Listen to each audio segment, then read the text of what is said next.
grand séminaire des couples et aspirants au mariage. Apprêtez-vous à vivre des moments forts et inédits avec des interventions sans filtre. Des questions sérieuses seront touchées et traitées avec profondeur sur le thème « Traverser les saisons ». Orateur principal, la révérende Jeanne Monnet, présidente des églises Centre chrétien de transformation. Alors, quelle est l'assurance, l'âme la plus, certaine avec laquelle le peuple de Dieu peut traverser? Certainement, c'est l'âme, donc, du Saint-Esprit, disons, c'est le Seigneur Jésus. Amen. C'est avec le Seigneur Jésus qu'on peut traverser, qu'on peut quitter un point et atteindre un autre point. Quelqu'un dit Amen. Et donc, nous avions parlé de ce que c'est que le mariage, et nous avons vraiment mis l'accent sur traverser, en parlant aussi de la traversée du désert.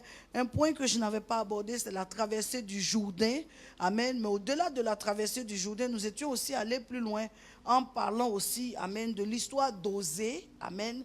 Le texte d'Osée, amen, au chapitre 2, versets 16 à 22, nous avons aussi servi d'éclairage pour avancer. Nous avions parlé aussi de passer à l'autre bord. En Marc chapitre 6, c'est un texte sur lequel, n'est-ce pas, nous avons commencé à parler. D'ailleurs, c'est sur ce texte que nous nous sommes arrêtés. Amen. Et j'avais dit donc que mon développement de cette conférence allait s'articuler sur deux axes majeurs. Le premier axe, c'était d'amener les conjoints à comprendre qu'il n'y a pas de mariage sans traversée, il n'y a pas de vie de couple sans traversée.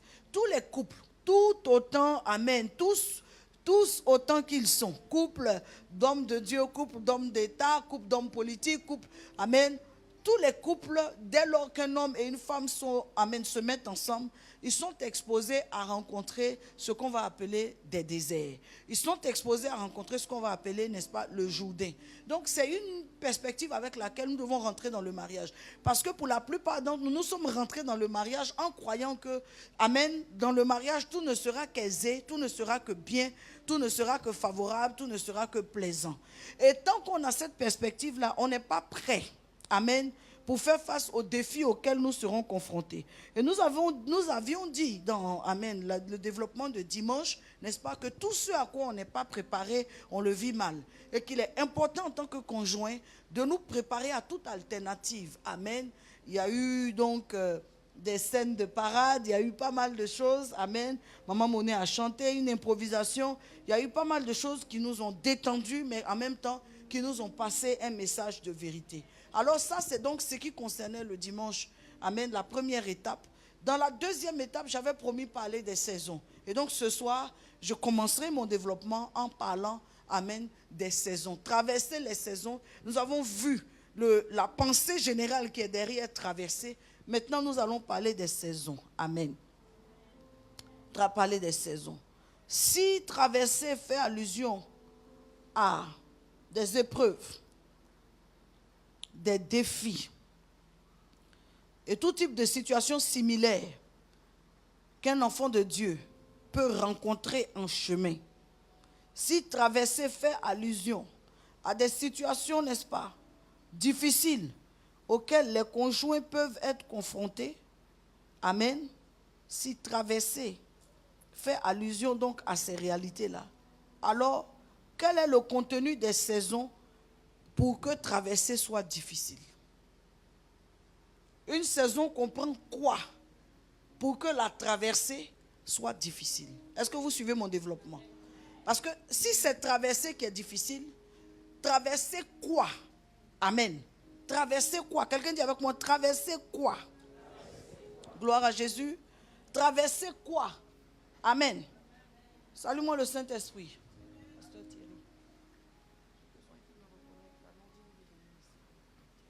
Traverser quoi? Nous parlons de traverser les saisons. Et nous allons identifier 4 saisons majeures par lesquelles un couple passe. 4 saisons majeures par lesquelles un couple passe. Et chacune de ces saisons est importante parce que si on réussit à la traverser, on s'en va vers la saison suivante. Si on réussit à la traverser, on s'en va vers la saison suivante. Si on réussit à la traverser, on s'en va vers la saison suivante. Si vous me suivez, dites Amen. Donc, aucune saison n'est garantie. La garantie de la saison suivante est simplement la traversée. Aucun couple ne peut dire, nous allons arriver jusqu'à 50 ans de mariage. D'abord, arriver à 50 ans de mariage, il faut que Dieu vous donne des jours qui vous permettent, amen, d'arriver à 50 ans de mariage. Amen. La sœur de mon père, amen, lorsqu'elle a perdu son mari dernièrement, la grande sœur, la sœur aînée de mon père, amen, mais lorsqu'on a comptabilisé, quand le papa partait, papa était centenaire, lorsqu'on a comptabilisé leurs années de mariage, ça faisait 72 ans qu'ils étaient mariés. Est-ce qu'on peut acclamer le Seigneur?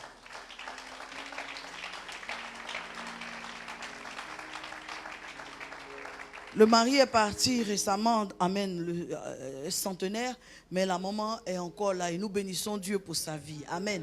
72 ans, dis avec moi, 72 ans. Donc 10 ans, 10 ans, 10 ans, 10 ans, 10 ans. 7 fois, ils ont abordé un nouveau cycle de 10 ans. N'eût été, n'est-ce pas, la mort, ils étaient en train de partir vers le 8e cycle de 10 ans. Je prie pour toi et pour moi que Dieu nous donne, amen, 1, de longs jours, 2, de longs jours heureux dans le mariage. Si tu es d'accord avec moi, acclame le Seigneur, dis je reçois. Dis je reçois. Que Dieu nous donne de longs jours, mais pas simplement de longs jours, mais de longs jours heureux dans le mariage. Alléluia. De longs jours paisibles dans le mariage. Alléluia. De longs jours prospères dans le mariage. Alléluia. De longs jours fructueux dans le mariage. Alléluia. De longs jours avec la santé. Amen. Étant assis dans le mariage. Alléluia. Nous bénissons le Seigneur pour ceux qui ont fait déjà 60 ans, ceux qui ont fait déjà 50 ans, ceux qui ont fait, n'est-ce pas, voilà, dernièrement les parents de notre bien-aimé, amen, président Eli Oyedou, ses parents, son père est pasteur, mais ses parents fêtaient 50 ans dernièrement. Amen. Donc nous bénissons Dieu pour de telles personnes, pour dire que c'est possible. Je veux entendre un cri. Je veux entendre quelqu'un crier, c'est possible. Je veux entendre quelqu'un déclarer avec foi, c'est possible. Je veux entendre quelqu'un dire, nous traverserons les saisons. Et nous parviendrons à l'autre bord. Et un autre groupe dit, c'est possible. Ici, vous allez dire, nous traverserons les saisons. Ici, vous dites, c'est possible. Ici, vous dites, au nom de Jésus.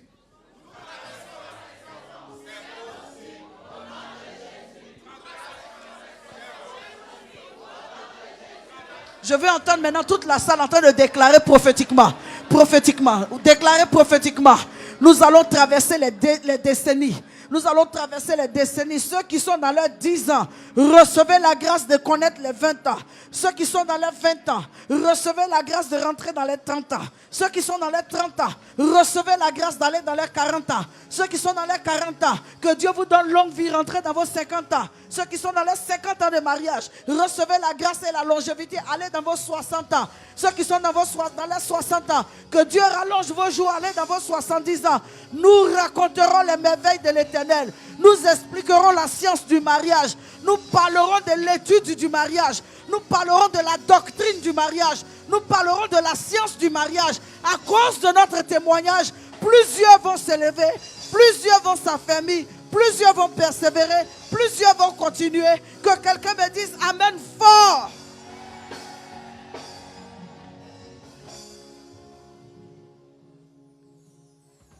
Je suis en train de dire à mon auditoire que le plus, amen, important n'est pas d'être marié ou de s'être marié. Parce que ceux dont on peut citer, amen, le témoignage qu'ils se sont mariés sont plus nombreux que tu ne peux imaginer. Salue-moi le Saint-Esprit. Ils sont nombreux, elles sont nombreuses. Ceux qui se sont mariés sont nombreux. Mais nous ne sommes plus au stade, vous et moi, où nous sommes en train de polémiquer sur se marier. Vrai ou faux? Est-ce que tu es dans la même dynamique que moi? Si ton voisin est là pour polluer l'atmosphère, que Dieu vraiment le visite. Nous ne sommes plus au stade où nous sommes en train de polémiquer sur, n'est-ce pas, se marier. Nous reconnaissons que Dieu favorise, amène à des hommes de rencontrer une femme. Dieu donne à des femmes de rencontrer un homme. Nous sommes d'accord pour ça. Si tu es d'accord avec moi, dis oui Seigneur, tu le fais. Le problème n'est pas est-ce que Dieu va me donner quelqu'un. Le problème est quand Dieu t'aura donné quelqu'un, est-ce que tu pourras rester avec cette personne? Come on, donne-moi amen. Aujourd'hui, la perspective sur laquelle nous sommes n'est pas une perspective de comment se marier, comment rencontrer un homme, Comment se rendre compte que celui que tu as rencontré est ton homme? Nous ne sommes pas sur cette perspective aujourd'hui. Nous sommes sur la perspective où tu as été convaincu que c'était ton mari, mais tu es en train de ne plus être convaincu que c'était ton mari. Nous sommes dans la perspective où, amen, nous disons comment tu as pu être convaincu que c'était ta femme. Et que 10 ans, 15 ans plus tard, tu es en train de douter du fait que est-ce que c'était ma femme? Nous parlons donc de traverser les saisons. Il n'y a aucun mariage qui ne va pas, amen, rencontrer ces saisons-là. Ces saisons parlent de circonstances qui se cumulent d'une certaine manière à un moment donné. Pendant un temps donné, vous pouvez être confronté à des circonstances, amen, qui viennent vous tester. C'est bizarre, mais ce son de clavier ça me distrait. Il faut carrément changer. Ça me distrait. Alléluia, salue-moi le Saint-Esprit. Les saisons correspondent à des circonstances. Quand on parle de on a traversé une saison, ça fait attrait à des circonstances qu'on a pu rencontrer à un moment donné du mariage. Alléluia. Mais nous les traverserons ces saisons-là. Je dis nous les traverserons. Je dis encore nous les traverserons. Je prophétise encore sur la vie de quelqu'un, nous traverserons ces saisons-là.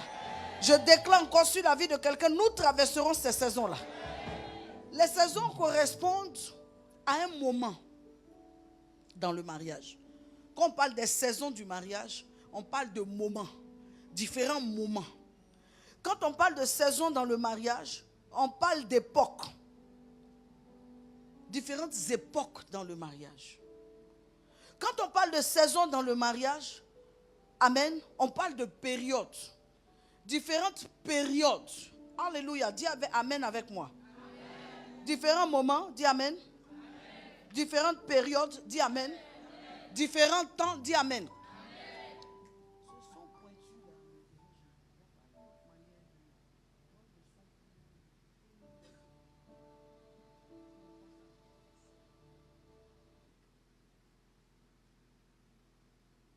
Merci Seigneur. Quelque chose comme ça.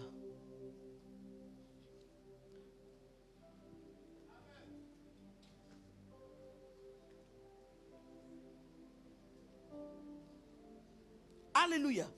Donc, on parle d'âge aussi en parlant de saison. Amen. Quand on dit on a traversé une saison, on a traversé un âge donné. Et vous allez voir que beaucoup de fois, quand on parle du mariage, on va parler par exemple dans la quarantaine. On va parler de défis de la cinquantaine. Donc, des âges donnés, des moments donnés, des périodes données et des temps donnés correspondent, amen, à des circonstances que des gens vont vivre et qu'ils vont pouvoir traverser ou qu'ils ne pourront pas traverser. Écoutez-moi très bien. Personne avant de traverser une situation ou une circonstance ne peut dire qu'il peut traverser cette circonstance-là. C'est à la fin, au terme d'une circonstance, quand le couple, malgré cette circonstance, est resté stable. C'est quand le couple est resté ferme. C'est quand vous avez réussi à vous bouder. Doutez encore de la durabilité du mariage. Décidez que vous allez vous séparer. Revenez sur votre décision. Vous rasseoir dans le foyer et continuez que vous pouvez dire, on a traversé cette saison. On n'a pas traversé cette saison, alléluia, parce qu'on est encore ensemble. On a traversé cette saison quand, amen, ce genre de circonstances nous sont arrivées à un moment de notre vie, mais que finalement nous avons eu le dessus. Ce sont des choses sur lesquelles maintenant on peut s'élever. On peut s'élever. Ce sont des choses sur lesquelles, n'est-ce pas, on peut se tenir. On peut traverser ces choses. On peut en parler et puis il n'y a rien. On peut en parler sans contestation. On peut en parler sans contrariété. On peut en parler sans se séparer. Sachez qu'il y aura des saisons. Les saisons ne servent pas à nous faire fuir. Les saisons s'affrontent.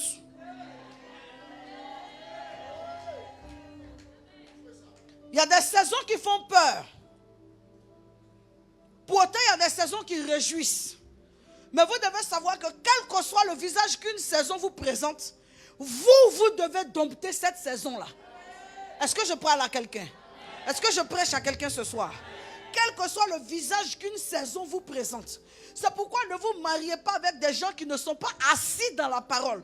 Parce que comment on confronte une saison? On ne confronte pas une saison avec son caractère. On ne confronte pas une saison avec son tempérament. Comment on confronte une saison? On confronte une saison avec sa maturité spirituelle. La hauteur qu'on est capable de prendre sur une circonstance. La dimension de s'abandonner au Saint-Esprit. Laisser le Saint-Esprit nous relever. Si tu veux te lever toi seul, tu peux faire un AVC. Tu peux faire des ulcères. Si tu veux te lever toi seul, tu peux faire une crise. Mais si tu t'abandonnes au Saint-Esprit, il répare en toi tes blessures. Il répare en toi tes douleurs. Il te guérit et il te remet d'appoint pour continuer, n'est-ce pas, dans la course du foyer. Je déclare que le Saint-Esprit va travailler dans des cœurs. Il va même élever des femmes à une dimension de maturité ici. Il va élever des hommes à une dimension de maturité. Où tu fais taire ton caractère. Où tu fais taire ton tempérament. Où tu fais taire tes pulsions. Et tu regardes à Dieu. Et tu écoutes Dieu. Et tu laisses Dieu te guider. Et que tu laisses Dieu te parler. Et que tu laisses Dieu t'orienter. Et que tu as envie de décider quelque chose. Mais tu sais te soumettre à ce que Dieu dit. Tu as envie de prendre une orientation. Mais tu cherches celle que le Saint-Esprit va te donner. Tu as envie de prendre une décision. Mais tu attends la décision que le Saint-Esprit va te demander de prendre. Où se trouve la décision du Saint-Esprit? La décision du Saint-Esprit pour tous les foyers se trouve dans sa parole.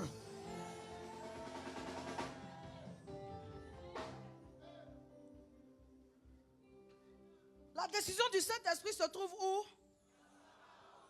Où est-ce qu'elle se trouve pour les conjoints? Où se trouve la décision du Saint-Esprit pour toi? Salue-moi le Saint-Esprit. Elle se trouve dans sa parole. En d'autres termes, un couple doit ensemble méditer la parole. Les conjoints doivent individuellement méditer la parole. Ça fait 2 niveaux de méditation. La méditation que nous faisons ensemble nous amène dans une communion de compréhension.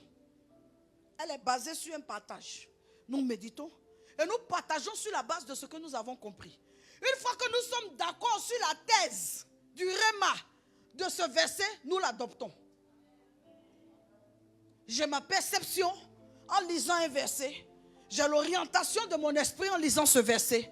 Mais voici que je partage ce verset avec mon vis-à-vis. Et mon vis-à-vis aussi me partage sa perception.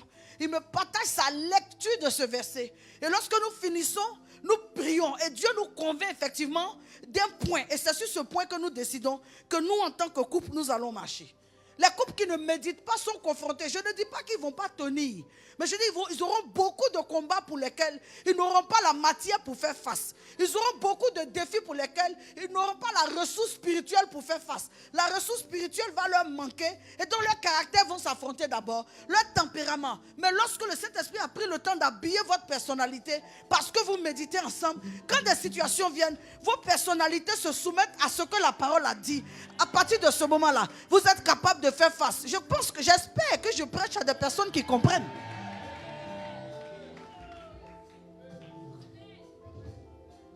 Beaucoup de personnes entrent dans le mariage en disant « je l'aime ». Mais ce matin ou ce soir, je voudrais dire que la saison de l'amour, ce n'est pas la première saison qu'on rencontre. Plusieurs personnes amènent, tombent dans la confusion. La première saison de façon générale que plusieurs couples traversent ou bien rencontrent, avant de parler de traverser, amen, c'est la saison qu'on va appeler la saison de se plaire. Se plaire. Les gens se plaisent et puis ils croient qu'ils s'aiment. Il y a se plaire et puis il y a s'aimer. Il y a elle me plaît et puis il y a je l'aime. Je l'aime de façon générale. C'est un point que lorsque tu as atteint, il est très difficile pour toi. Parce que je l'aime. Fais allusion à la parole de Dieu qui dit comme son prochain. Quand tu aimes vraiment, cette personne devient un peu comme toi-même en toi. C'est difficile de se détacher de quelqu'un qu'on aime. C'est difficile de donner dos à quelqu'un qu'on aime. C'est comme donner dos à une partie de soi. Quand tu dis je l'aime, quand tu dis j'aime mon conjoint, vous êtes déjà devenus un. Comment on peut diviser ce qui est un? Un divisé par un, tu fais comment? Tu enlèves quoi dans un? On arrive à l'amour et on arrive à une dimension où on devient un couple indivisible. Mais au départ, ce n'est pas de l'amour. La plus grande confusion pour plusieurs, c'est d'avoir pris l'étape de on se plaît. Je te plais, tu me plais, on se plaît pour une étape de on s'aime. Se plaire n'est pas s'aimer.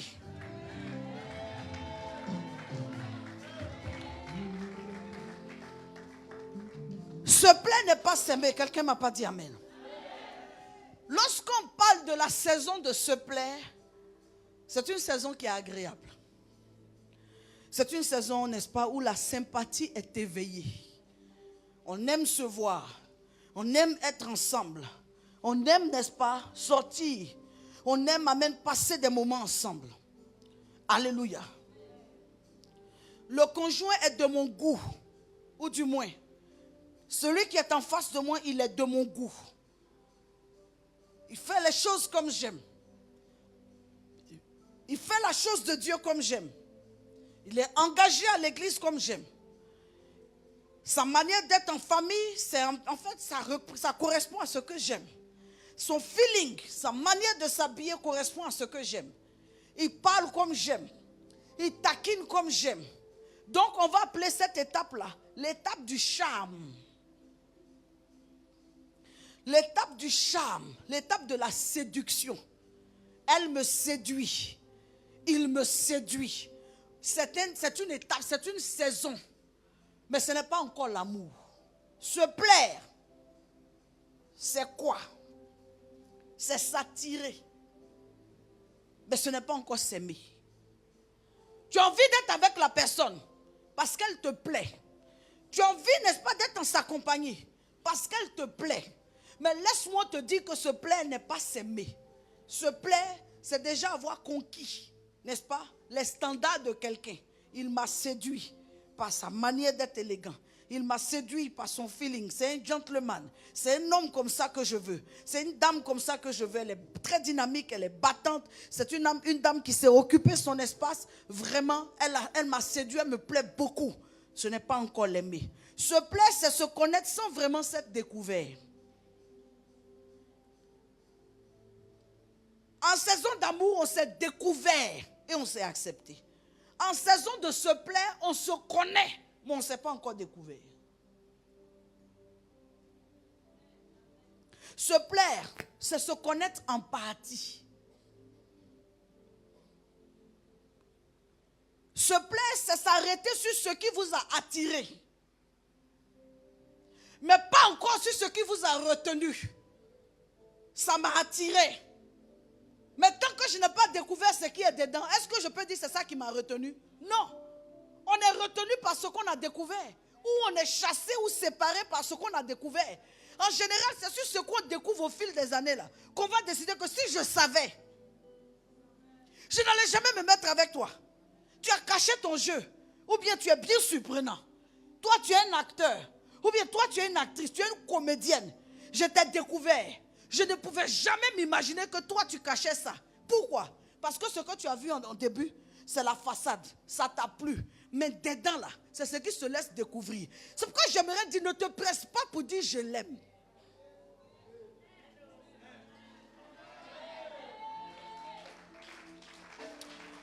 L'amour est une étape, sinon une saison à laquelle on parvient.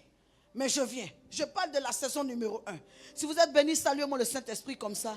Et ceux qui sont sur les réseaux sociaux, j'aimerais que vous partagiez au maximum. Parce que je crois que cet enseignement fait du bien, n'est-ce pas? Si ça fait du bien, faites du bruit. Alléluia. La saison de se plaire. Se plaire, c'est faire et être tel que l'autre veut. Tel que l'autre aime. Je fais comme il veut, je fais comme il aime. Alléluia. Je suis comme il veut, je suis comme il aime. Quelqu'un comprend? Ce n'est pas encore l'amour. Ce n'est pas encore l'amour. Ésaïe 53, verset 2 dit que le Saint-Esprit ouvre votre dimension rhématique, amen, afin que vous puissiez comprendre la révélation derrière ce verset. Il dit, il s'est élevé devant lui comme une faible plante, comme un rejeton qui sort d'une terre desséchée. Il n'avait ni beauté, ni éclat pour attirer nos regards. Et son aspect n'avait rien pour nous plaire. Son aspect n'avait rien pour nous plaire. Vous voyez? Ça veut dire quoi? Tel qu'il venait, il n'y avait rien de beau. Tel qu'il venait, il n'y avait rien de fort. Tel qu'il venait, il n'y avait rien de significatif. Donc ça ne nous a pas plu.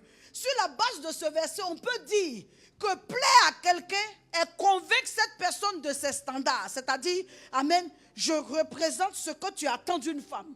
Je te plais. Ce n'est pas encore l'amour. C'est mon apparence qui te plaît. Ce sont mes manières qui te plaisent. C'est mon feeling qui te plaît. C'est ma manière de gérer les choses qui te plaît. C'est mon dynamisme qui te plaît. C'est mon teint qui te plaît. Ce sont mes formes qui te plaisent. C'est ma façon d'être qui te plaît. C'est ma façon de faire qui te plaît. Mais est-ce qu'en réalité, à part cette agitation, à part ce qui paraît, tu as découvert qui je suis au fond de moi? Non, pas encore. Or, tant que tu n'as pas découvert qui je suis au fond de moi, tu ne peux pas dire je t'aime. Parce que ce qui fait que quelqu'un fuit, ce n'est pas l'apparence, c'est ce qui est dedans. Ce qui fait que quelqu'un reste, ce n'est pas l'apparence, c'est ce qui est dedans. C'est pourquoi on peut voir quelqu'un se méprendre et puis dire, ah, j'ai découvert, au-delà de cette apparence-là de timidité, une femme qui boue. J'ai découvert au-delà de cette apparence de tranquillité, de calme-là, une femme qui est très efficace, un homme qui est très intelligent. J'ai découvert certaines valeurs, vraiment, je suis convaincu que cette personne me convient. Écoutez, allez à la découverte de la profondeur. Ne restez pas sur l'apparence. Ne restez pas sur ce qui séduit. Ne restez pas sur vos standards. Allez au-delà. Allez rechercher au-delà de ce qui vous plaît, ce que vous pouvez aimer. Et donc, dans cette saison-là, à cause de quoi que se plaire, c'est s'aimer, beaucoup se marient. Salue-moi le Saint-Esprit si tu m'as compris. À cause de quoi? Par le fait de croire que se plaire, il y a donc une confusion dans l'esprit. Amen. Mais se plaire, ce n'est pas s'aimer. Mais beaucoup de personnes se sont mariées dans la saison de se plaire. Or, on ne doit pas se marier dans la saison de se plaire. On doit s'étudier dans la saison de se plaire. La saison de se plaire, c'est la saison qui doit nous emmener à passer de l'apparence à la profondeur. À passer, n'est-ce pas, de ce qui séduit à ce qui convainc.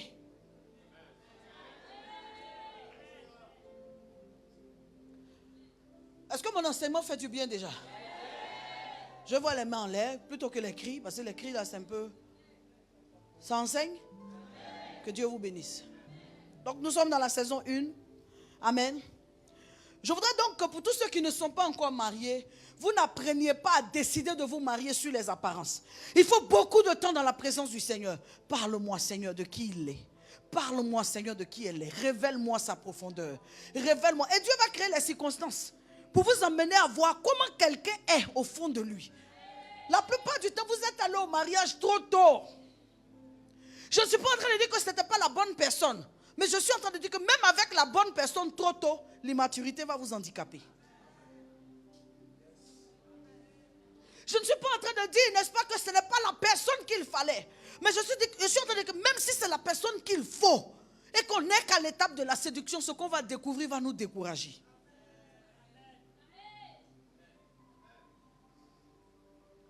Quand je soulève ce verre d'eau, je pars de, amen, l'idée que c'est un verre d'eau, puis je veux boire. Quand je regarde comme ça, que je vois, n'est-ce pas, de la saleté au fond, je dépose. Parce que la profondeur fait.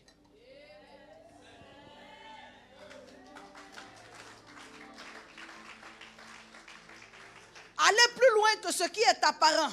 Allez plus loin qu'une soeur qui chante à l'église. Allez plus loin qu'une soeur qui est engagée à l'église. Allez plus loin qu'une soeur qui sert le pasteur ou un frère qui attrape la Bible du pasteur. Allez plus loin. Ça, ce sont des obligations auxquelles quelqu'un satisfait. Allez plus loin.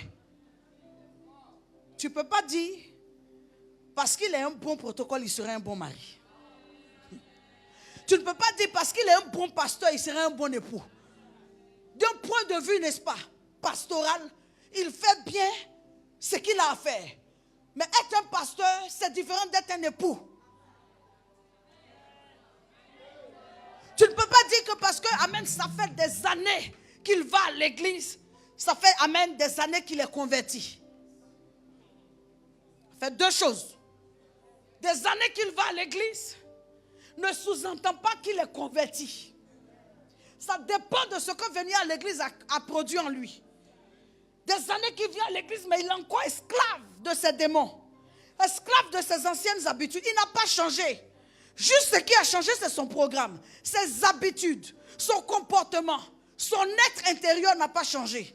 Donc quand tu viens marier un homme qui vient à l'église, tu peux être surpris. Marie un homme qui est converti. Ne marie pas un homme qui vient à l'église. Marie une femme qui est convertie. Plusieurs pleurent parce qu'ils ont été pris au piège de jeunes filles qui font le piquet. Faire le piquet, ce sont des scènes. C'est un jeu d'apparence. On peut faire le piquet et pour autant n'être pas converti. Judas faisait son travail de trésorier, mais en réalité, Judas n'était pas converti. Plusieurs ont marié l'apparence. Et la déception, la désillusion les a rattrapés en chemin. Prenez le temps, si vous aimez votre avenir, si vous aimez votre destinée, prenez le temps de regarder, de prier, d'observer. Ne vous laissez pas emballer par la séduction. La séduction, c'est ce qu'on a apprêté pour plaire.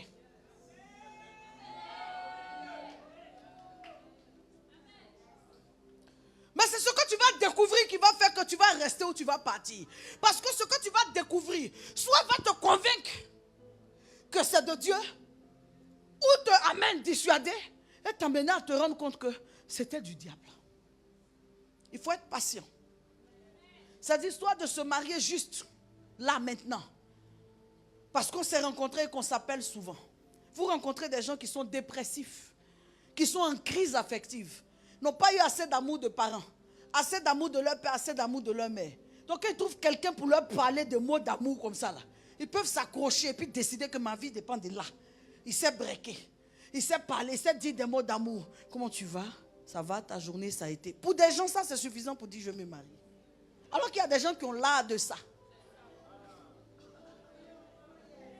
Ils ont une bouche à prêter pour endormir l'esprit. La manière dont il va te parler, même tu risques de croire qu'on ne t'a jamais mis sur la tête des hommes. Il s'est aimé par la langue. Mais il ne saura pas te garder. Parce que ça pour lui c'est un jeu. C'est un jeu de séduction. De toute façon, toi c'est pas ta forme, tu plais là. Lui c'est pas sa voix. Il y a des gens qui ont une voix, quand ils te parlent, tu as envie de rentrer dans le téléphone pour dire allô. Sa voix est posée. Allô? Comment tu vas? Ça te prend toi et tes bagages sous et puis vous êtes prêts à partir. Si le Saint-Esprit ne te retient pas, tu es perdu en chemin. Mais ma prière pour toi ce soir, tu ne seras pas victime de la saison de se plaire. Tu ne seras pas victime de la saison de se plaire.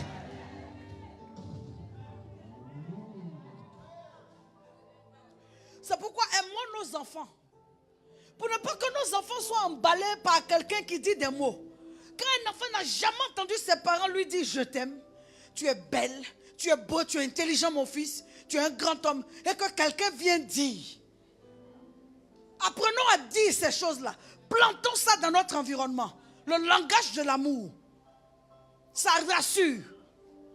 Quand quelqu'un a déjà été dans un environnement où on l'a comblé d'amour, tu viens avec toi tes gens d'amour mercantile là. La personne te regarde comme ça. J'ai grandi dans ça. Mes parents m'ont entouré d'amour.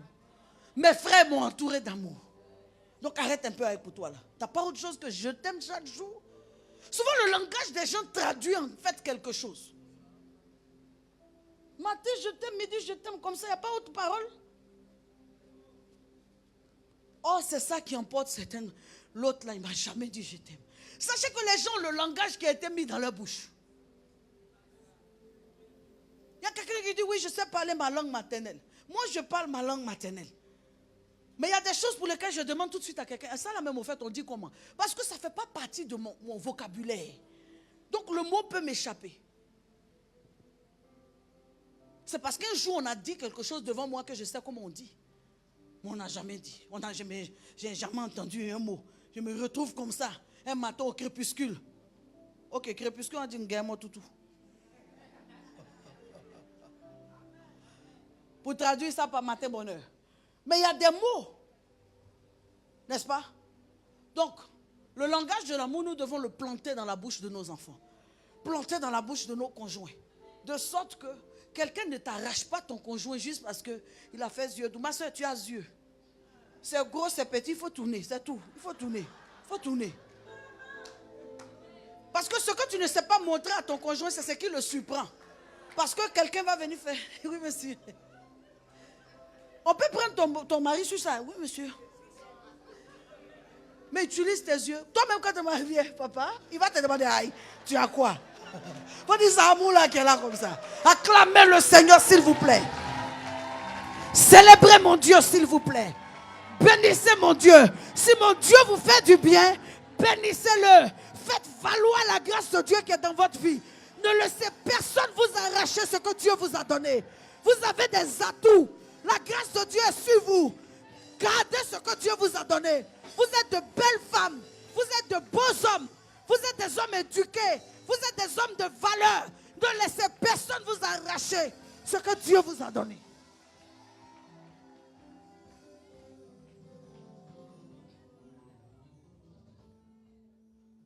Donc, je termine rapidement cette saison en disant ne confondons pas. Vous voyez, la plupart du temps, les gens qui regrettent, ce sont des gens qui sont allés trop vite en mariage. Aller trop vite, ça veut dire quoi? Ils se sont mariés au temps de se plaire. Oh, j'ai déjà entendu des gens dire, ça ne me plaît plus. Tu as déjà entendu ça? Ça ne me plaît plus. Des fois, il y a quelque chose, amen, on est branché dessus. Ça peut être, n'est-ce pas, une musique. Ça peut être, n'est-ce pas, une mode. Et puis tout d'un coup, tu vas dire, oh, enlevez ce truc-là, mais ça ne me plaît plus. Pourtant, quelque temps avant, cette chose, parce qu'on évolue. Nos goûts évoluent. Je prêche. Nos standards évoluent. Est-ce que je prêche à quelqu'un? Je dis, nos standards évoluent. On évolue sur nos goûts. On évolue sur nos tendances. Nous ne sommes pas des gens précaires, fabriqués pour rester de manière statique là comme ça. Nous sommes des gens que Dieu a créés pour évoluer. Les choses deviennent meilleures. Elles se bonifient de notre esprit. On aspire à quelque chose de meilleur. On aspire à un amour meilleur. On aspire à un langage meilleur. On aspire à une attention meilleure. On aspire à un foyer meilleur. On aspire à une atmosphère meilleure. Donc ces aspirations-là font que quelque chose peut t'avoir plu au début. Et puis ça ne te plaît plus. Donc, je résume pour dire, il faut faire évoluer le stade ou la saison de se plaire et la faire muter à la saison numéro 2. La saison numéro 2, c'est la saison que j'ai appelée la saison de se supporter. Parce que quand on va au-delà de se plaire, on commence à découvrir les vraies tendances, faiblesses des gens. Maintenant, la preuve que l'amour est en train de grandir, là, c'est qu'on va commencer, n'est-ce pas, à se supporter. Se supporter, c'est quoi? Se supporter, c'est déjà s'accepter. Salue-moi le Saint-Esprit si tu es avec moi. Et si l'enseignement te fait du bien, se supporter, c'est quoi? S'accepter. Je veux entendre tout le monde parler avec moi. Se supporter, c'est quoi? S'accepter tel que nous sommes. Avec nos défauts. En priant qu'il y ait des changements, mais en acceptant que c'est comme ça il est. Frère, si vous n'arrivez pas au stade de s'accepter, vous ne pourrez jamais arriver au stade de s'aimer. On se supporte d'abord, c'est-à-dire on s'accepte d'abord et puis on s'aime ensuite. Si tu es d'accord avec moi, salue-moi le Saint-Esprit. Si au stade numéro 2, à la saison numéro 2, vous ne vous acceptez pas, il ne peut pas y avoir plus loin. Dès lors qu'on commence à ne plus se supporter, impossibilité de continuer à s'aimer. Dis, je ne le supporte plus. Elle est trop méchant. Dis, je ne la supporte plus. Elle est trop agressive. C'est quelle femme? Elle est trop dure. C'est quelle femme? Elle est trop négligente. Elle ne tient même pas à la maison. Je ne supporte plus tout ça là. Je suis fatigué. Quand on arrive à ça, l'amour descend comme si... Tu sais, des fois l'amour ne veut même pas prendre l'ascenseur. Parce que l'ascenseur, tu dois attendre que son numéro vienne. Amen. Tu vois l'amour, l'amour est en train de descendre l'escalier comme ça. Ça descend. Ça descend. Salue-moi le Saint-Esprit, acclame fort, acclame fort. Acclame fort, acclame fort, acclame fort, acclame fort. Mais je déclare que ton amour à toi ne descendra pas, mais ton amour va remonter. Pendant que je dis ces choses, dis je reçois. Ton amour va remonter, ton foyer sera visité. Dis je reçois. La grâce de Dieu va visiter ta maison. Dis je reçois. Et dis-moi un très bon amen.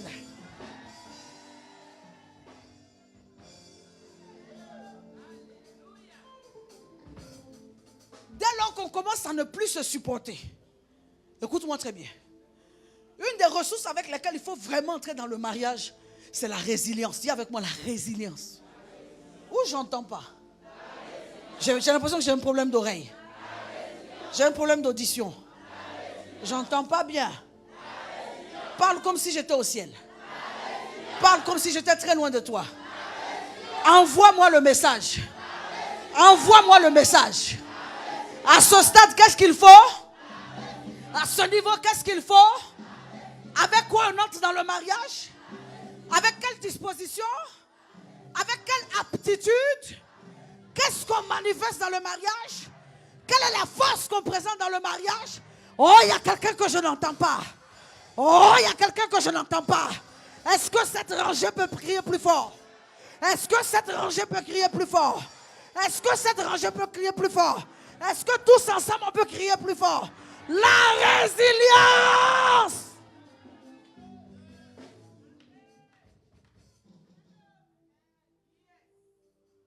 La résilience, c'est cette aptitude à tenir. Alléluia. À tenir. À tenir. Et à beaucoup d'entre nous, cette aptitude manque. On entre dans le foyer avec se plaire. On entre dans le foyer avec tout ce qui est positif. Mais on n'a pas préparé son esprit à tenir face à ce qui sera négatif. Donc dès que le négatif se présente, amen, non, je ne supporte plus. Je ne supporte plus. Je ne le supporte plus et je ne la supporte plus. Or, l'aptitude, la faculté qui emmène un homme à tenir dans les moments d'épreuve, parce que se supporter, c'est déjà, amen, quand les contradictions se présentent. Se supporter, c'est déjà quand, n'est-ce pas, les oppositions de point de vue se présentent. Quand, amen, on n'est plus d'accord sur certains points de vue. On n'est plus d'accord sur la façon de parler d'argent ou de gérer l'argent. On n'est plus d'accord sur la manière, n'est-ce pas, de tenir les charges. On n'est plus d'accord sur la manière de tenir la maison. On n'est plus d'accord sur certains standards. À partir de ce moment, quand nos avis commencent à diverger, se supporter va faire, amen, va surgir. Et c'est la seule chose, la résilience est la seule aptitude, est la seule chose qui fait que dans l'étape de se supporter, on tient. Donc si tu n'es pas résilient, que tu es ce genre de personne qui jette facilement l'éponge, à 2 ans de mariage, tu seras prêt à divorcer. Parce que tu n'es pas résilient. À 6 ans de mariage, tu seras prêt à divorcer. Parce que tu n'es pas résilient. Ce qui permet de tenir jusqu'à ce que la crise s'estompe. Et ma prière pour toi, et ma prière pour mon frère, et ma prière pour moi-même, c'est que devant chaque crise, nous puissions, amen, la tenir jusqu'à ce qu'elle s'abaisse devant nous et triompher et avancer. Je déclare à celui qui veut recevoir, tu avanceras dans toutes tes crises et le Seigneur sera avec toi au rendez-vous de la prochaine, amen, la prochaine étape. Et tu rendras témoignage pour dire Alléluia, oh les mains, nous sommes passés à l'autre bord. Alléluia, oh les mains, nous avons triomphé, dis-moi amen. Alléluia, oh les mains, nous sommes amen, allés de l'autre côté. Quelqu'un est avec moi, dis-moi amen. Si tu es avec moi ici, dis-moi amen. Je vais entendre des amen de gens qui sont vivants. Dis-moi amen si tu reçois. Alléluia.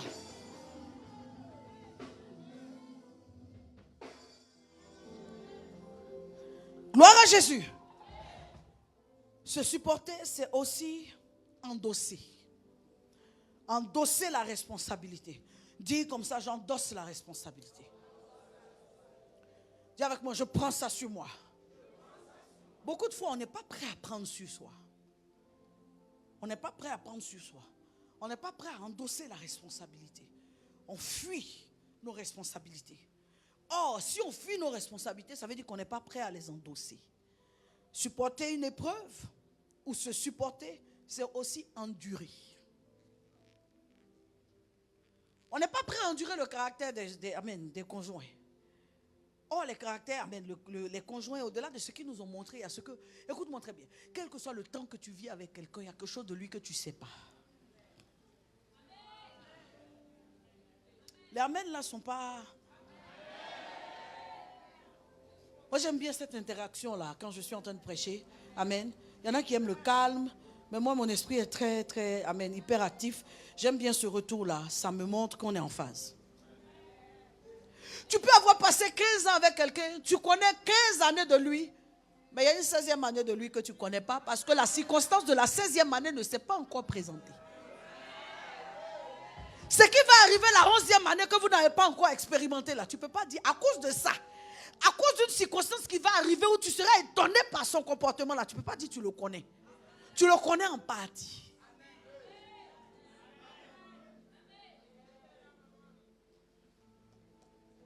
Des gens surprennent.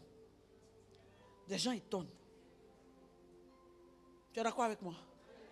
Des gens surprennent, des gens étonnent. Hommes comme femmes. Quels que soient les rangs, quels que soient les titres. Donc, il y a une réserve en toi. Un carré comme ça que tu dois tracer en toi. Et puis tu écris là-bas, surprise.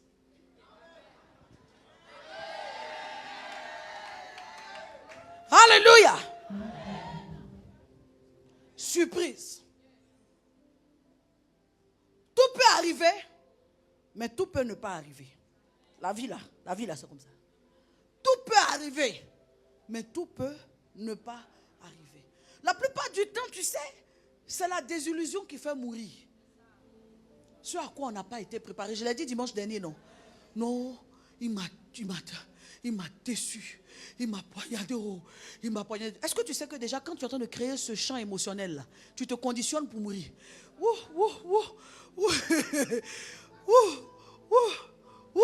Ma soeur, mon frère, l'homme que tu vois là, il peut tout faire, sauf ce qu'il n'a pas eu l'occasion de faire.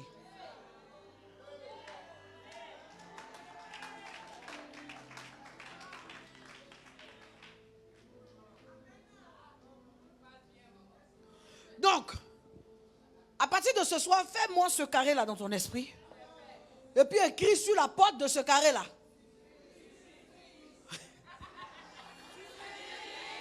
Il y en a qui ne disent pas, parce que c'est eux qui vont surprendre leur conjoint. Si tu ne fais pas partie de ceux qui vont surprendre, ouvre le carré là, ouvre la porte là, ouvre la porte là.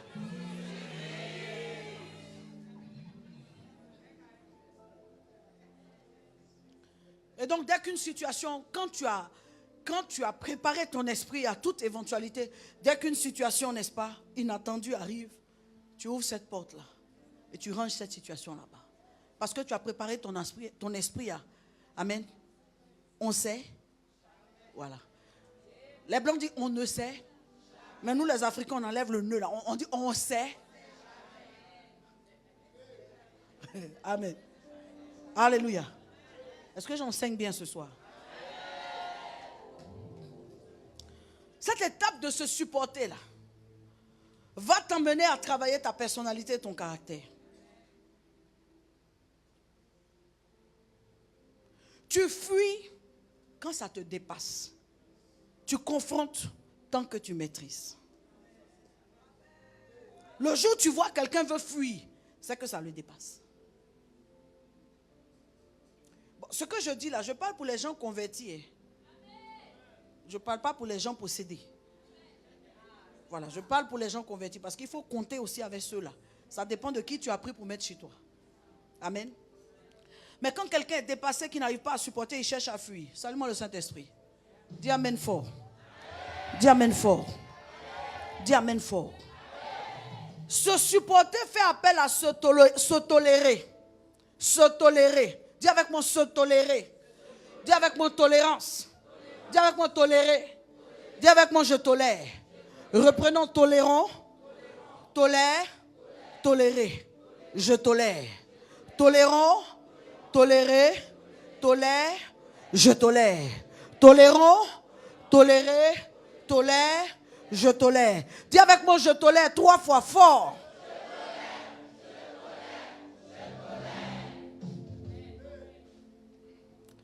Oui, je tolère là parce que, amen, en chacun d'entre nous, il y a l'erreur. En chacun d'entre nous, il y a ce volet imparfait. Il y a ce volet émotionnel.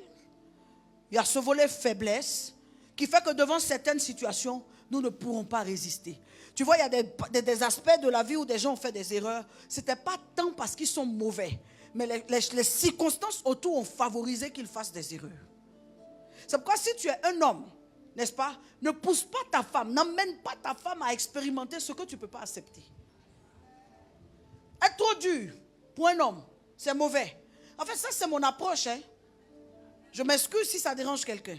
Être trop dur pour un homme. Le revirement, tu pourrais ne pas le supporter. trop dur pour une femme. Moi, je connais par exemple un couple, n'est-ce pas, où le monsieur était très amoureux de sa femme. Il était fou amoureux. Donne-moi ce petit son là en bas, ça fait du bien. Ah, mais il était fou amoureux de sa femme. Elle en était tellement convaincue qu'elle le prenait maintenant de haut. Elle le méprisait parce qu'elle se disait que c'était un acquis, c'est mon petit toutou, c'est mon petit chien de garde. Amen. Et puis il y a eu un concours de circonstances. Ce monsieur a été repositionné dans son esprit. Dieu a accompagné, n'est-ce pas, sa psychologie de beaucoup de choses favorables. Il a repris confiance parce que des circonstances... Écoute-moi, il faut compter avec les circonstances. Amen. Dieu a repositionné l'esprit de cet homme parce que des circonstances l'ont amené à reprendre confiance en lui.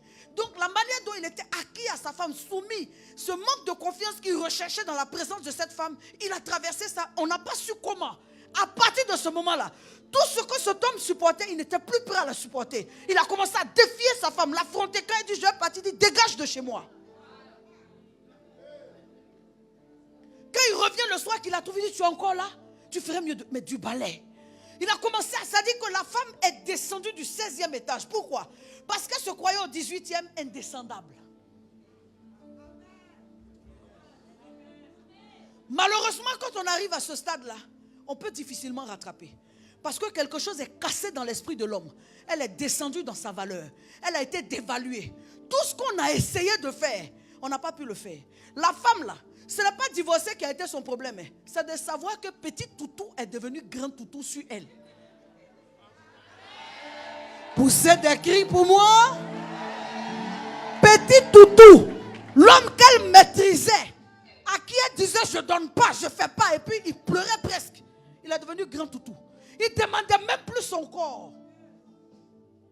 Elle était devenue comme rien devant lui. Depuis on est là, tu as vu, il y a le poteau là. Parce que c'est comme rien. C'est un genre comme ça. Ah, il s'est placé, ah, il s'est fait, ah, il s'est placé. Le gars ne regarde même plus ça. Parce que dans son esprit, ça c'est caoutchouc. Elle n'est plus rien dans son esprit. Ne pousse jamais un homme à te dévaluer. Ne pousse jamais une femme à te faire descendre dans son esprit. Parce que quand tu descends dans l'esprit, dépendamment de où tu es descendu, c'est difficile de te remonter.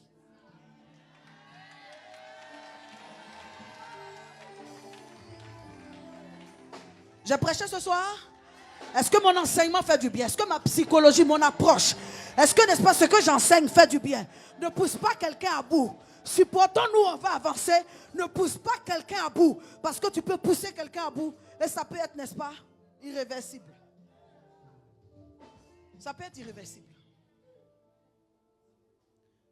Ça peut être irréversible. Donc le respect qu'on te donne, dis à ton voisin, prends ça. L'amour qu'on te donne, la considération qu'on te donne, n'en fais pas trop. N'en fais pas trop. N'en fais pas trop. 1 Corinthiens 13, 7. Vous noterez ce verset, on va avancer à l'étape numéro 3. S'aimer et se soumettre. C'est maintenant. Quand on a appris à se supporter, on apprend à s'aimer. On ne s'aime jamais au départ. C'est faux, on se plaît. L'amour vient. Dis avec moi, il arrive. L'amour vient, dis avec moi, il est venu. Celui qui dit non, il a rencontré l'amour au début. C'est faux. On ne rencontre jamais l'amour au début.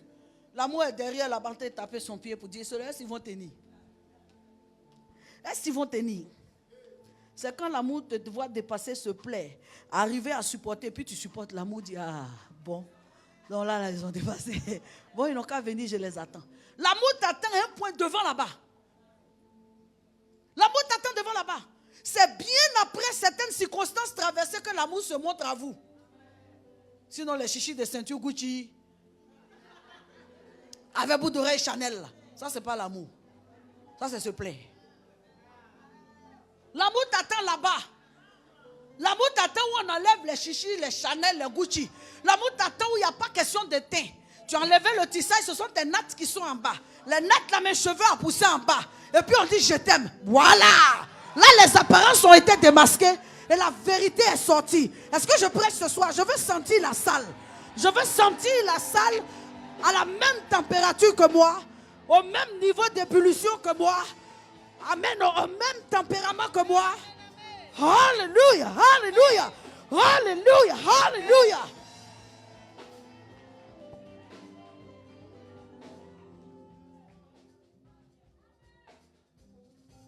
L'amour va aller au-delà du beau, au-delà du plaisant.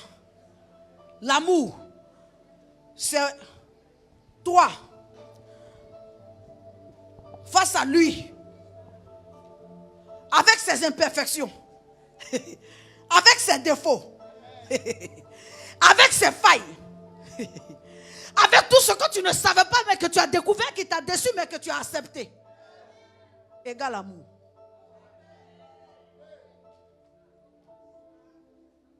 L'amour, c'est quand tu as vu ce que les autres ne voient pas et que tu as accepté. La version originale, sans contrefaçon, et que tu as accepté.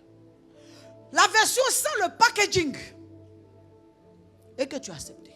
L'amour, tu le prends joli comme ça au dehors, avec ses ronflements. Les petits baves des fois.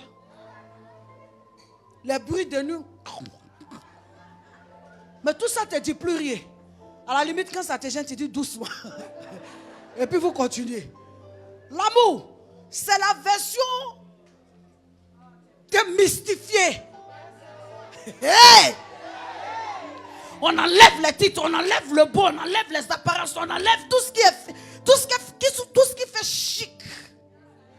La version brute.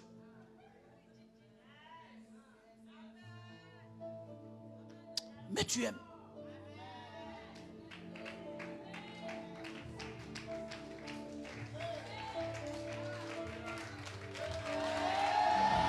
Oh, je remercie cette rangée-là qui me donne de très bonnes acclamations.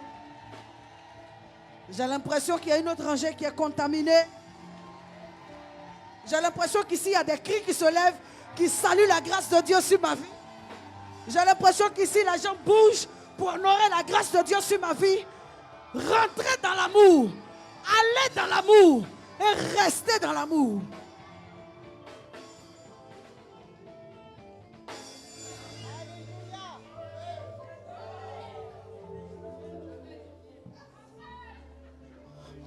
Cette phase où on s'est découvert tel que nous sommes, on s'est accepté tel que nous sommes, on s'est supporté, on s'est pris et on a décidé malgré tout de rester ensemble et d'aller plus loin, va créer l'alchimie. Le facteur alchimie de l'amour dans le mariage, c'est la soumission. Tu ne peux pas dire tu aimes et puis tu ne te soumets pas. Ce n'est pas possible. Oh, aidez-moi. Aimer dans le mariage sans soumission, ce n'est pas possible. Cette résistance, je ne parle plus de résilience. Cette résistance que quelqu'un peut te confronter en tant que femme, l'incapacité à se soumettre dans le mariage en tant que femme, dénote d'un manque d'amour. Quiconque se sent aimé dans le mariage ne fait pas exprès. La soumission vient de fait. Bien entendu, je parle de gens convertis. Je ne parle pas de comédiens et d'hypocrites qui font semblant de se soumettre pour attendre de l'argent de leur mari. Je parle de femmes qui, avec ou sans argent, sont capables de reconnaître l'autorité de leur mari sur leur vie et se soumettent à lui pour dire c'est mon chef. C'est de cette femme-là que je parle. S'il te plaît, donne-moi amen, on va avancer. S'il te plaît, donne-moi amen, on va avancer. S'il te plaît, donne-moi amen, on va avancer. Si l'enseignement est dosé, donne-moi amen, amen, amen, on va avancer.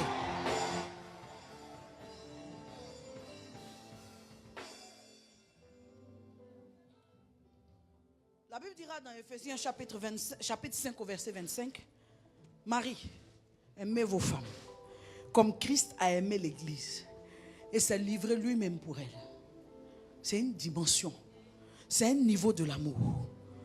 C'est un point auquel on parvient. Quelqu'un ne m'a pas dit amen. C'est un point auquel on parvient. Ce point-là, on y parvient parce qu'on a passé l'étape de se supporter et qu'on est parvenu au stade où, n'est-ce pas, on sait s'accepter, on sait, n'est-ce pas, endosser, n'est-ce pas, on sait assumer, on sait se prendre avec les réalités de caractère, de tempérament. On sait se soutenir, se conseiller, prier pour qu'il y ait changement. On sait s'exhorter mutuellement. On sait continuer à élever la voix. On sait, n'est-ce pas, respecter l'autre.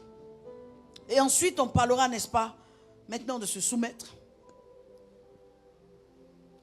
Au verset 33, Ephésiens 5, notez s'il vous plaît du reste que chacun de vous aime sa femme comme lui-même et que la femme respecte son mari. Les deux sont liés. S'il y a amour, qu'il n'y a pas respect, l'amour prendra un coup. Ce verset est très parlant. Que chacun de vous aime sa femme comme lui-même, virgule. Et il dit, et que la femme respecte son mari. Donc, et dit que c'est une action conjointe. Le respect là doit être, du moins l'amour là doit être entretenu par le respect. Dès lors qu'une femme n'est pas respectueuse, ne respecte pas son mari, elle est en train, n'est-ce pas, d'emmener cet homme-là à baisser en amour. Une femme doit apprendre à respecter son mari. Le mettre à sa place d'homme. Lui donner sa place d'homme. Et des fois, il faut simplement se dire, comment tu aimerais que ton fils soit traité dans le mariage? Tu aimerais que sa femme le manipule, le rabaisse, le méprise?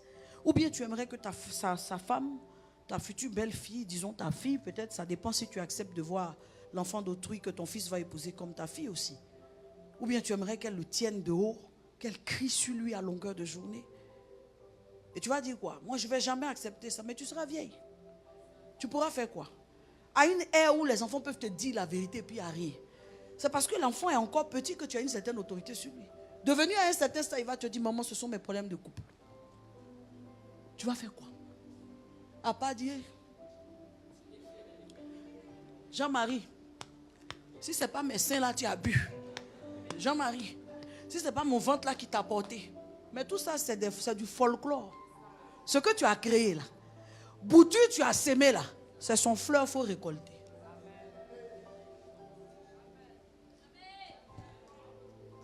Souvent quand on fait, on parle, on ne pense pas. Nos enfants ne seront pas toujours enfants. Ce que nous sommes en train de planter, ce qu'ils nous voient faire là, ils s'en vont reproduire ça. Ce qu'ils nous voient faire là, ils s'en vont reproduire ça. Il faut créer un cadre conforme, n'est-ce pas, à la vision que tu as pour l'avenir. De sorte que les enfants, le voyant, l'enregistrent et demain aillent le reproduire. Sinon, tu vas fabriquer des gens tordus. Il est en train d'être enfant là, il est droit. Mais sa structure intérieure est en train d'être tordue. Pourquoi? Ce qu'il voit ses parents faire est tordu. C'est pourquoi je dis, avant de faire rentrer quelqu'un dans ta famille, ne regarde pas la personne, bonjour tata, bonjour maman. Ne regarde pas ça. Va regarder comment les parents sont. Va regarder comment les grands-parents étaient. Souvent, les femmes que vous voyez là, elles sont le profil ou sinon le reflet de leur mère.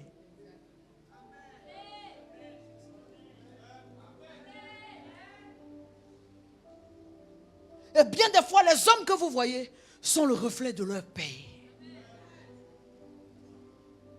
Donc on n'épouse pas quelqu'un sans aller consulter son passé.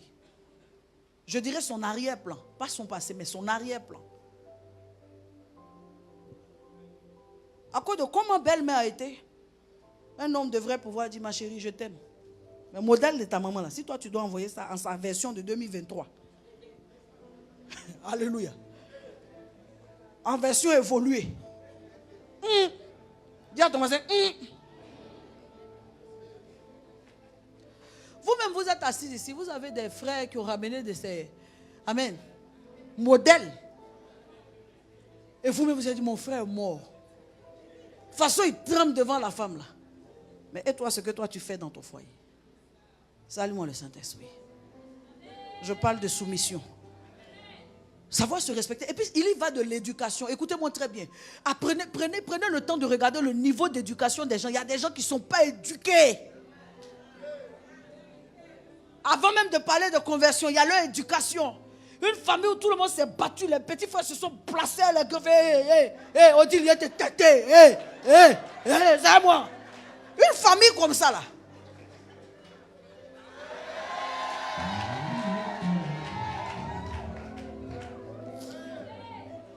Une famille où il n'y a pas eu de respect.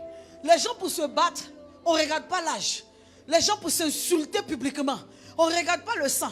Des gens se sont défiés et puis se sont traités d'une certaine manière. Une famille où, c'est-à-dire, les gens peuvent faire des années, ils ne se parlent pas, et puis ça ne fait rien. Hein. Ils ne se parlent pas, et puis c'est comme si, de rien n'était. Quand toi-même tu prends tes 2 pieds, comme Steve Austin, l'homme qui valait 3 millions de dollars, tu t'en te marier au ralenti, rentrer dans une famille massacrée par des incohérences éducationnelles. Tu t'en déposé tes bagages là-bas pour dire c'est là-bas tu t'en vas te marier. Tu t'étonnes qu'on te fasse aussi. Tu t'étonnes qu'on te fasse aussi. Élever les standards. Se marier, oui. Mais sur quelle base? À qui? Dans quelle famille? Une famille où il n'y a pas de valeur. Le sang n'a pas de valeur. Les liens n'ont pas de valeur. Le respect n'a pas de valeur. Tu vois, ça veut dire que tu t'as épousé une femme. Elle ne peut même pas respecter son grand frère ou sa grande soeur. Dans les réunions de famille, quand tu les vois s'insulter, toi tu as quoi? Ouais, toi tu as quoi? On est ici là, toi tu as quoi? Depuis on est ici là, toi tu as quoi? Oh, avancez là. Oh, pardon. Faut pas faire te trouver là-bas, tu me connais. Tu me connais. On est dans la famille si tu me connais. Si je me lève sur toi, on est jusqu'à demain. Toi, tu as là accompagner ta fiancée que tu veux épouser dans sa famille. Scénario ça là. Tu ramasses pas tes chaussures pour quitter là. Aidez-moi ici. Aidez-moi ici. Tu ramasses pas tes chaussures pour quitter là. Tu vas t'asseoir jusqu'à tu me connais là, va arriver sur toi. Quand Mario dit il va quitter, vous voyez ça sur toi. Regarde le bois dans lequel la femme là est taillée avant de décider d'en faire une chaise sur laquelle tu peux t'asseoir.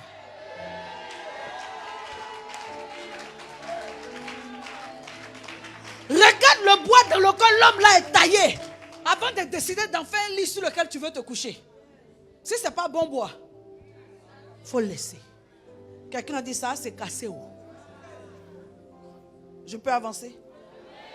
Si quelqu'un est béni, je vais à la saison 4, j'aimerais qu'il acclame le Seigneur.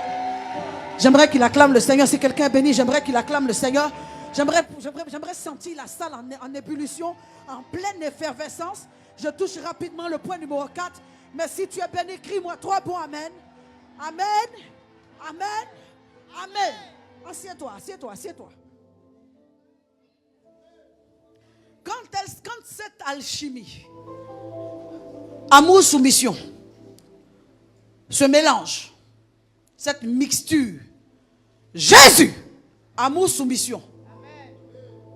Quand on n'est pas venu à cette saison-là et qu'on la traverse, on tombe dans une 4e saison qui s'appelle jusqu'à ce que la mort nous sépare.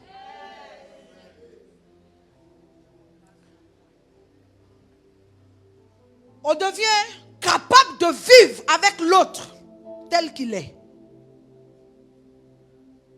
En ne le prenant pas comme un déchet de la société, mais comme son conjoint, avec ses failles. Salut le Saint-Esprit. Jusqu'à ce que la mort nous sépare. C'est l'étape numéro 4. Mais je ne parle pas de la mort où certains couples, ça a 2 ans de mariage, et puis un enfant accident, il est mort. Ceux-là, ils sont restés mariés. Je suis resté dans mon foyer jusqu'à ce qu'il me quitte. C'est parce qu'il est parti vite. On parle de ce que vous deux vous vivez. 38 ans, 43 ans. 39 ans, 44 ans. 44 ans, 56 ans. On parle de où vous deux vous vivez. Vous êtes dans les 60 ans et puis vous êtes ensemble. Là. Ça descend, on parle de jusqu'à ce que la mort nous sépare. Sinon, quelque chose qu'il a fait un AVC. On dit, il est parti à quel âge? On dit 33 ans. Ça fait combien de temps vous êtes mariés? Il dit 1 an et demi. Quand on parle des choses, on parle de ceux qui durent dans ma vie jusqu'à ça. C'est la mort qui nous a séparés. Oh mon Dieu, c'est la mort qui nous a séparés. L'ange même assis là-bas, il dit, ah c'est là. Toi t'as foutaise, hein? Vivons, traversons les saisons, restons ensemble jusqu'à ce que, ayant vieilli, étant courbés, la mort nous sépare.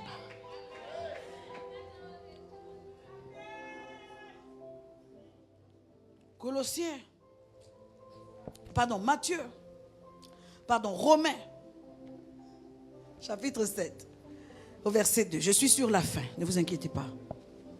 Romains, chapitre 7, verset 2 et 3. Il dit, ainsi une femme mariée est liée par la loi à son mari tant qu'il est vivant.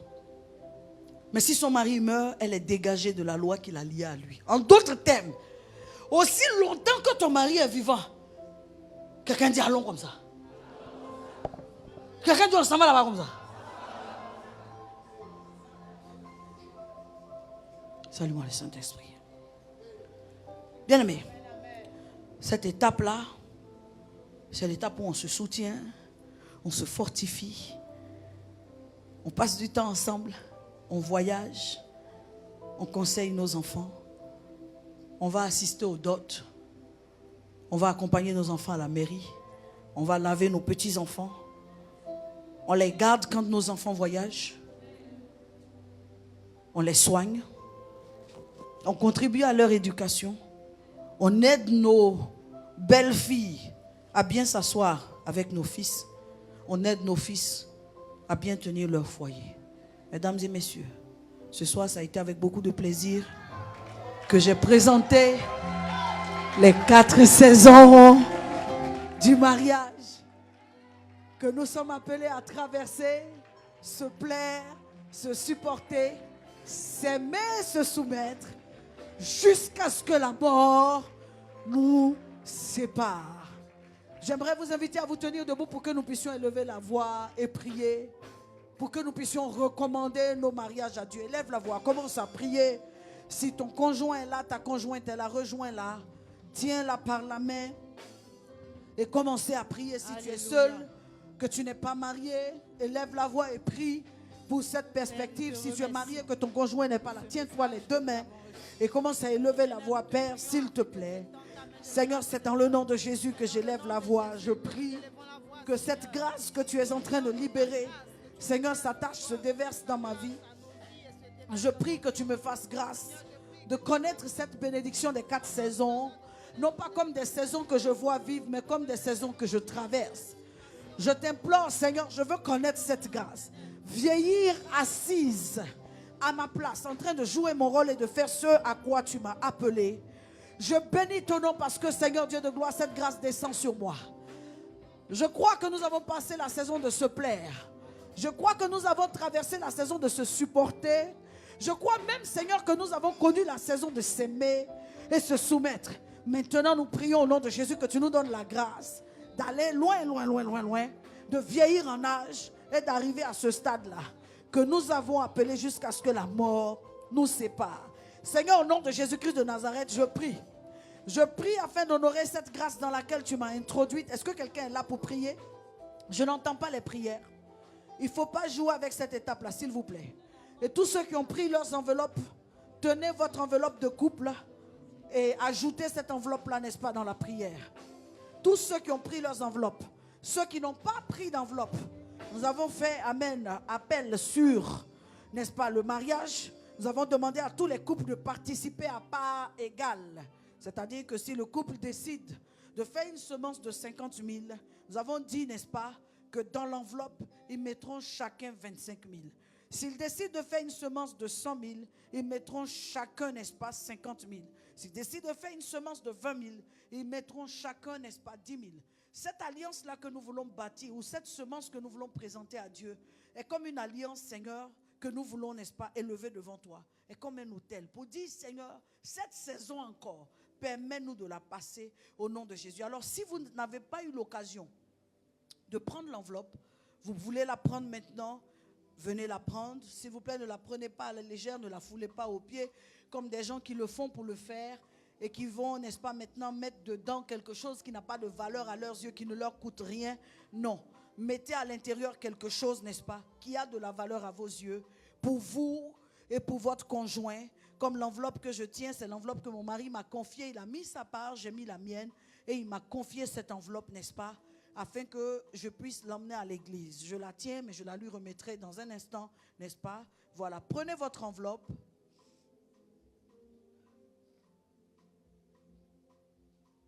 Voilà, gloire à Dieu. Rapidement, dépêchez-vous s'il vous plaît. Commencez à élever la voix. Présentez votre couple. Présentez votre union. Présentez votre foyer. Présentez votre maison. Présentez aussi vos enfants. Priez. Déclarez la grâce de Dieu. Déclarez la protection de l'Éternel. Priez pour toutes sortes de bénédictions. Est-ce que je peux entendre le peuple de Dieu prier, s'il vous plaît? Il y avait des frères aussi célibataires à qui nous avons demandé de prendre des enveloppes. Ceux qui voulaient vraiment franchir l'étape et aller vraiment au mariage. À eux, on leur a demandé de faire une semence de 28 000. 28 000, c'était très stratégique. Alors, s'il y a des frères célibataires qui n'ont pas eu l'occasion de prendre cette enveloppe, n'est-ce pas? Et j'avais rendu le témoignage que vraiment, moi, le Seigneur m'a aidé à briser les liens du célibat devant tous les obstacles qui s'étaient donc présentés. Si vous êtes célibataire, que vous voulez faire cette semence de 28 000, vous aussi, n'hésitez pas. Venez rapidement prendre votre enveloppe. Merci Seigneur. Que Dieu vous accorde la grâce d'entrer dans les liens du mariage. Commençons à prier. Présentons notre enveloppe, notre offrande. Y a-t-il encore des personnes? Venez rapidement, ne perdons pas de temps. Voilà, merci Seigneur. Est-ce qu'il y a encore des personnes? Non, très bien. Élevons la voix, commençons à prier. Disons au nom de Jésus-Christ de Nazareth, je prie Seigneur, que la grâce, éternel Dieu de gloire, de la fidélité, de la fécondité, de la stabilité, la grâce, Seigneur, de la prospérité, de la bonne santé, s'attache à mon mariage, s'attache à mon union. Que l'amour ne manque pas à mon union. Que la stabilité ne manque pas à mon union. Que l'harmonie et une bonne sexualité ne manquent pas à mon union. Seigneur, la cohésion et toutes sortes, Seigneur, de bons sentiments ne nous manquent pas. Que mon mariage que le mariage dans lequel je suis soit honoré par mon conjoint et par moi et par tous. Je détruis toutes les forces des ténèbres, tous les esprits étranges, les esprits et les liens de famille, dressés et dirigés contre cette union. Et je déclare au nom de Jésus, le Seigneur nous entoure de sa grâce. Le Seigneur veille sur nous. Le Seigneur nous assiste. Le Seigneur nous tient. Le Seigneur nous maintient. Nous connaissons les 4 saisons. Nous restons ensemble. Nous restons jusqu'à ce que, n'est-ce pas, la saison 4... nous, amen, se présente à nous. Au nom de Jésus, nous renversons les inimités, les mésententes, les discordes, les disputes, les tensions, les rancunes, les rancœurs, les divisions, les malentendus. Nous révoquons ces choses du milieu de nous, du milieu de nous, du milieu de nous. Au milieu de notre foyer, un fleuve d'amour. Au milieu de notre foyer, un fleuve de paix. Au milieu de notre foyer, un fleuve de grâce. Au milieu de notre foyer, l'harmonie. Au milieu de notre foyer, l'entente. Au milieu de notre foyer, la prospérité. Nous ne manquons de rien. Nos enfants sont bénis. Nos enfants sont bénis. Nos enfants sont bénis. Riches de toute richesse. Prospères en toute prospérité. Nos enfants sont bénis. Ils s'élèvent comme des palmiers. Ils croissent comme des palmiers. Ils fleurissent. Et le meilleur sort d'eux. Nous sommes heureux des longs jours que Dieu nous accorde. Nous sommes heureux des grâces que Dieu nous accorde. Nous sommes heureux des faveurs que Dieu nous accorde. Au nom puissant de Jésus-Christ de Nazareth, quelqu'un dit Amen. Gloire à Jésus. Est-ce qu'on peut acclamer le Seigneur? Est-ce qu'on peut acclamer le Seigneur? S'il vous plaît, acclamons bien. C'est vrai qu'il y a les enveloppes dans nos mains, mais acclamons bien. Et pour tous ceux qui sont sur les réseaux sociaux, qui voudront faire leur semence, vous pouvez le faire ainsi que nous l'avons dit. Votre offrande de couple ou votre offrande de célibataire, vous pouvez le faire sur les coordonnées, n'est-ce pas, ou envoyer des questions en inbox et nous vous répondrons. Que Dieu vous bénisse. Rapidement, nous allons poser nos enveloppes sur l'autel, n'est-ce pas? Poser nos enveloppes sur l'autel et faire notre offrande du soir dans le panier. Amen.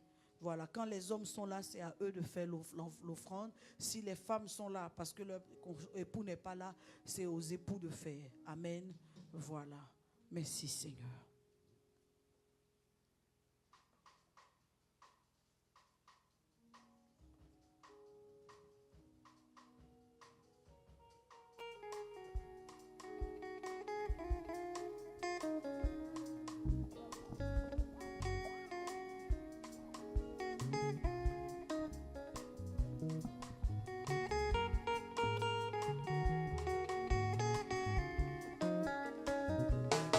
Je veux m'enraciner en toi, Jésus est Quand viendront les vents et la tempête, donne-moi de résister. Je veux m'enraciner en toi, mon Jésus.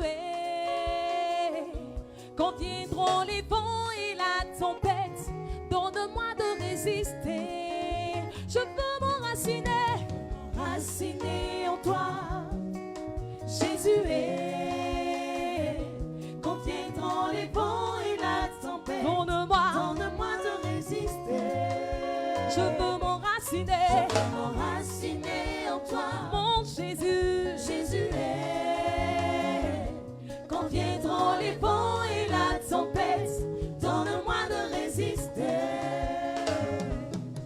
Je veux m'enraciner en toi, mon Jésus.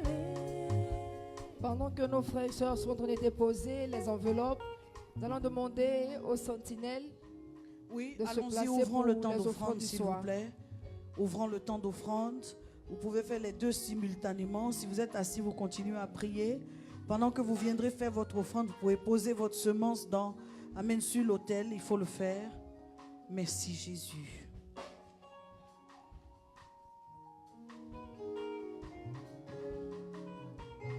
Je veux m'enraciner en toi, mon Jésus. Quand viendront les vents et la tempête, donne-moi de résister. Je veux m'enraciner en toi, mon Jésus. Quand viendront les vents et la tempête, Allons-y rapidement. donne-moi de résister. Je veux m'enraciner, en toi, dans ta parole, Jésus. Quand viendront les vents et la tempête, donne-moi, Seigneur, donne-moi de résister. Je veux m'enraciner en toi, oh Jésus. Quand viendront les vents et la tempête, donne-moi de résister.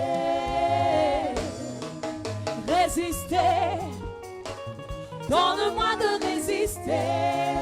Quelles que soient les circonstances, oh, donne-moi de résister. Quelles que soient les saisons, donne-moi de résister. Oh, je veux résister, aller jusqu'au bout. Donne-moi de résister. Quelles que soient les situations, mon Jésus, donne-moi de résister. On peut se tenir debout. Les offrandes sont bénies au nom de Jésus. Elles sont sanctifiées, mises à part pour être une source de bénédiction dans la vie de tous ceux qui ont sémé. Revenir sous multiples formes au nom de Jésus. Gloire à Dieu. Merci Seigneur. Tendons tous, je vais faire l'offrande, la prière de la fin, mais restez en position. Tendons la main vers les paniers et vers l'autel. Notre Dieu et notre Père, de tout notre cœur, nous avons participé à ce séminaire, convaincus que tu préparais au travers de ce séminaire, Éternel notre Dieu, quelque chose de bon pour nous. Tu nous as fait du bien, tu nous as fortifiés, tu nous as bénis, tu nous as restaurés. Seigneur Dieu de gloire, tu nous as éclairés et même tu nous as étirés. Maintenant que nous sommes en train de finir, laisse que nous allions mettre en pratique ce que nous avons reçu. Que rien ne nous vole ces paroles que nous avons reçues. Au contraire, qu'elles restent dans notre cœur, dans nos cœurs, et qu'elles s'affermissent. Qu'année après année, ces paroles nous servent jusqu'à la saison numéro 4. Bénis tous les couples de l'Église. Bénis aussi ceux qui aspirent à entrer en couple. Seigneur, fortifie tous les couples qui traversent des défis. Et chez ceux chez qui tout va bien, consolide leur harmonie. Permets que, Seigneur Dieu de gloire, nos couples prient ensemble, qu'ils méditent ensemble, afin qu'ensemble ils triomphent des pièges de la vie et des pièges des esprits étranges. Bénis les familles, parents et enfants. Consolide les familles. Donne des témoignages à chaque famille. Fais éclater ta gloire dans chaque famille.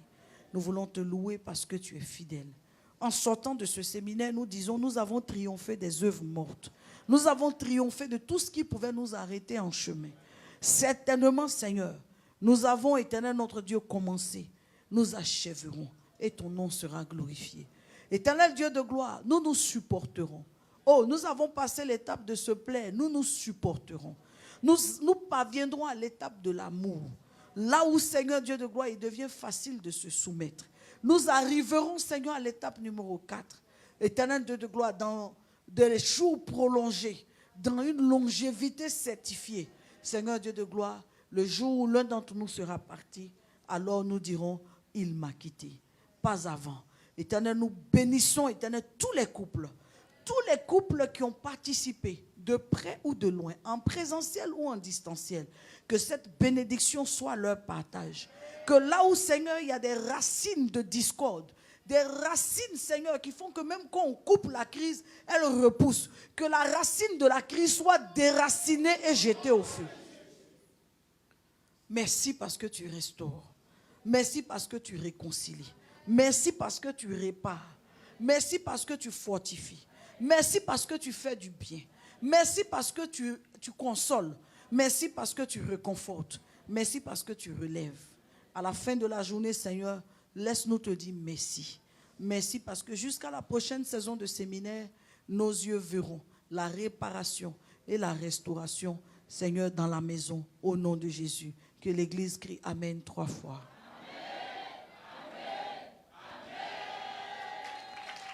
Voilà, donc que Dieu vous bénisse. Nous sommes à la fin. Je vais prononcer la bénédiction de la fin.